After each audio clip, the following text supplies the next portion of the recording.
السلام علیکم ورحمۃ اللہ وبرکاتہ۔ سامعین اعظام اور سامعات، آج کا میرا خطاب اور میری گفتگو اسلامی خواتین ماں بہنیں، ان سے میری گزارش ہے یا ان سے میرا خطاب ہے جو لوگ شادی شدہ ہیں۔ شادی سے قبل آپ کے اوپر والدین کا مکمل حق تھا، اور شادی کے بعد آپ کے اوپر آپ کے خاوند کا سب سے زیادہ حق ہے، جس کو ادا کرنا آپ کے لیے ضروری اور لازم ہے۔ میری بہنیں، سماج کے اندر آج جو طلاق کا رجحان ہوا ہے، یا طلاق زیادہ سے زیادہ کثیر تعداد میں واقع ہو رہا ہے، جہاں اس کے ذمہ دار مرد ہیں، برابر کی ذمہ دار عورتیں بھی ہیں، خواتین بھی ہیں، بہنیں بھی ہیں جو اس کے ذمہ دار ہیں اور اس کے اندر برابر کی شریک ہے۔ مرد اس لیے کہ وہ یہ چاہتا ہے کہ ہم اپنی بیوی کو مکمل درست کر لیں، یا اس کی زبان کو کنٹرول کر لیں، قابو میں کر لیں۔ یہ نہیں ہو سکتا، اس کے اندر یہ چیز چھمتا نہیں ہے، اور عورتیں کہیں برابر کی اس وجہ سے شریک ہے، اس معنی کر شریک ہے کہ وہ صبر نہیں کرتی۔ میری بہنیں، صبر کرنا سیکھیے اور صبر کرنے کا مادہ اپنے دلوں کے اندر پیدا کیجیے۔ عورتیں کہاں ایک چیز عورت کے اندر ہے جو زبان چلاتی ہے، بہت زیادہ زبان چلاتی ہے، اس زبان کو چلانے کی وجہ سے شوہر برداشت سے قابو ہو جاتا ہے، جس کی بنا پر وہ طلاق دے دیتے ہیں، گھر ٹوٹ جاتا ہے، گھر برباد ہو جاتا ہے، بگاڑ پیدا ہو جاتا ہے۔ شوہر کو یہ چاہیے کہ اپنی بیوی کے زبان پر ان کی باتوں کو سنیں اور ان کی باتوں کو برداشت کریں، اپنے دلوں کے اندر سہنے کی طاقت دیں، تب جا کر کے آپ کا گھر آباد ہوگا۔ اور ماں بہنیں بھی اس بات کی خواہش رکھیں، گزارش ہے آپ سے، اور آپ بھی اس بات کی کوشش کریں کہ اگر عورتیں یہ کام کر لے گی تو یقیناً اس کا گھر آباد اور خوشحال ہو جائے گا۔ وہ کیسے؟ کہ اپنی زبان کو کنٹرول کر لے۔ زبان چلائیں، ضرور چلائیں، لیکن کنٹرول کے ساتھ چلائیں۔ مثلا میں آپ کو طریقہ بتاتا ہوں۔ وہ طریقہ کیا ہے؟ آپ کا خاوند گھر سے باہر آفس سے آتا ہے، کام کر کے آتا ہے، گھر دوار سے دور ہو کر کے آتا ہے، کھیت اور کھلیان سے آتا ہے، فوراً آپ کے گھر آئے، اور آتے ہی ماتر آپ نے کہہ دیا کہ گھر کا بجلی خراب ہے، بلب خراب ہو چکا، آٹا ختم ہو چکا ہے، پائپ ختم ہو چکا ہے، پانی ختم ہے، یا دنیا بھر کے تمام بوجھ ان کو سنا دیا۔ وہ بیچارہ تھک ہار کر آتا ہے، اور اس کے سامنے آپ نے ساری چیزیں سنا دی۔ اب وہ برداشت نہیں کر پاتا ہے۔ پہلے آپ یہ کریں کہ جیسے آپ کا شوہر آپ کے گھر کے اندر اور آپ کے گھر کے میں قدم رکھتا آپ کے پاس آتا ہے، آپ اپنے گلاس ہاتھ میں لیجئے، پانی بھریے اور ان کو پیش کیجئے اپنے شوہر کو، اور گنجائش ہو تو آپ مسکرا دیجئے، تاکہ آپ کی مسکراہٹ کو دیکھ کر اس کا سارا تھکان اور ساری رنجش اور ساری تکلیف وہ بھول جائے۔ تھوڑا سا آرام کرنے دیجئے، تھوڑا سا انہیں آرام کے ساتھ بات کر لینے دیجئے۔ اس کے بعد آپ ان کے ساتھ محبت کے ساتھ فرمائش کریں۔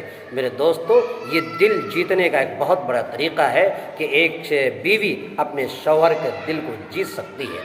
وَإِن نَظَرَ إِلَيَّ سَرَّتُهُ، حدیث کا جملہ ہے۔ اللہ کے رسول صلی اللہ علیہ وسلم نے فرمایا کہ نیک بیوی کی پہچان یہ ہوتی ہے کہ جب اس کا شوہر باہر سے تھکا ہارا آیا اور گھر کے اندر آئے، تو بیوی جب ایک گلاس پانی لے کر اپنے شوہر کو پیش کرتی ہے اور مسکرا دیتی ہے، تو وہ سارا تھکان بھول جاتا ہے۔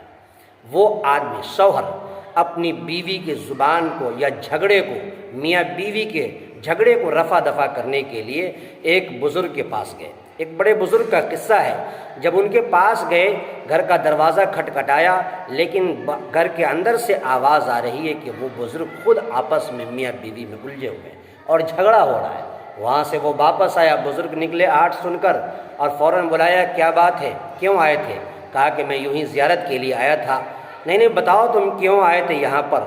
کہا کہ آپ کا جو معاملہ آپ کے گھر میں ہے، وہی حال میرا معاملہ ہے۔ میری بیوی میرا بات نہیں مانتی ہے، اور میرے اوپر ان کا کنٹرول نہیں ہے، لہٰذا ہمارا گھر بگڑ رہا ہے، اس لیے کچھ نصیحت کر دیں۔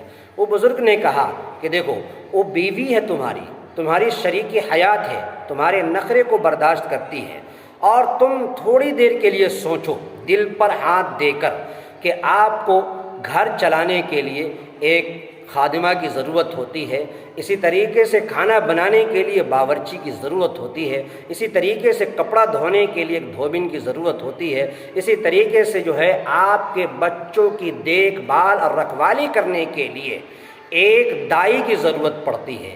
یہ 4 چیزیں ہیں جو یہ 4 چیزیں آپ کو فری آف کاسٹ مل رہا ہے، فری میں مل رہا ہے سب کچھ، اور آپ کے بچے کی پرورش بھی ہو رہی ہے، آپ کے لیے کھانا بھی تیار ہو رہا ہے، آپ کے لیے کپڑے بھی جو ہے دھو کر کے اور پریس کر کے مل رہے ہیں، اسی طریقے سے آپ کے بچوں کی صحیح تعلیم و تربیت پر ان کی پوری توجہ ہے۔ آپ ذرا غور کیجئے کہ جب یہ سارا کام فری میں مل رہا ہے تو آپ ان کے صرف ایک زبان کو برداشت کر لیجئے، زبان چلا رہی ہے چلانے دیجئے، اور ان کو تھوڑی سی برداشت اگر آپ کر لیں گے تو انشاءاللہ آپ کا گھر آباد ہو جائے گا، آپ کے گھر میں خوشحالی آئے گی، آپ کا گھر جو ہے جنت نما بنے گا۔ بیوی نوکر نہیں ہوتی ہے، میں نے مثال دینے کے سے سمجھایا، بیوی تو گھر کی ملکہ ہوتی ہے۔ گھر کو جنت بنانے کے لیے جو اللہ تبارک و تعالیٰ نے ان کو جو شریک حیات بنا کر کے بھیجا ہے، اللہ کے رسول صلی اللہ علیہ وسلم نے فرمایا کہ اگر کوئی شخص یہ چاہے کہ ہم اپنی بیوی کو سیدھا کر دیں تو یہ اس کی خامی خیالی ہے، وَهُوَ فِي الْخِصَامِ غَيْرُ مُبِينٍ، کہ گویا کہ ان کی باتیں ایسی ہوتی ہے جو بالکل الٹی پلٹی باتیں ہوتی ہے، اس کو سیدھا کرنے کی کوشش نہ کرے۔ اللہ کے رسول نے یہ فرمایا، یہ حدیث کا جملہ ہے کہ عورتیں جو ٹیڑھی پسلی سے پیدا ہوئی ہیں، اگر تم ان کو سیدھا کرنے کی کوشش کرو گے تو یہ کبھی بھی پاسبل نہیں ہو سکتا ہے، وہ ٹوٹ جائے گی، اور وہ ٹوٹے گی تو پھر تمہارا گھر ٹوٹ جائے گا، گھر بکھر جائے گا۔ اس لیے ان کی زبان ایک چیز برداشت کرنے کی ضرورت ہے، اسے برداشت کر لیجئے، آپ کو سب کچھ مل جائے گا۔ آج کی ویڈیو اور آج کی بات امید ہے کہ ہمارے ان خواتین کو بہتر لگے گی جو لوگ شادی شدہ ہے اور شریک حیات بن کر گھر کی ملکہ بن کر گھر کے اندر جو ہے زندگی گزار رہی ہے۔ اللہ تبارک و تعالیٰ سے دعا ہے باری تعالیٰ پروردگار عالم آج ہم تمام اور ہمارے خواتین امت اسلامیہ کو اپنے گھریلو زندگی کو خوشگوار ماحول کے اندر گزارنے کی توفیق مرحمت فرمائے، اور ہر ایک بیوی کو شوہر کا خدمت گزار بنائے، اور ہر شوہر کو اپنے بیوی کا ایک رکھوالا بنائے۔ اللہ تبارک و تعالیٰ ان دونوں کا سایہ ایک دوسرے پر تادیق قائم رکھے۔ السلام علیکم ورحمۃ اللہ وبرکاتہ۔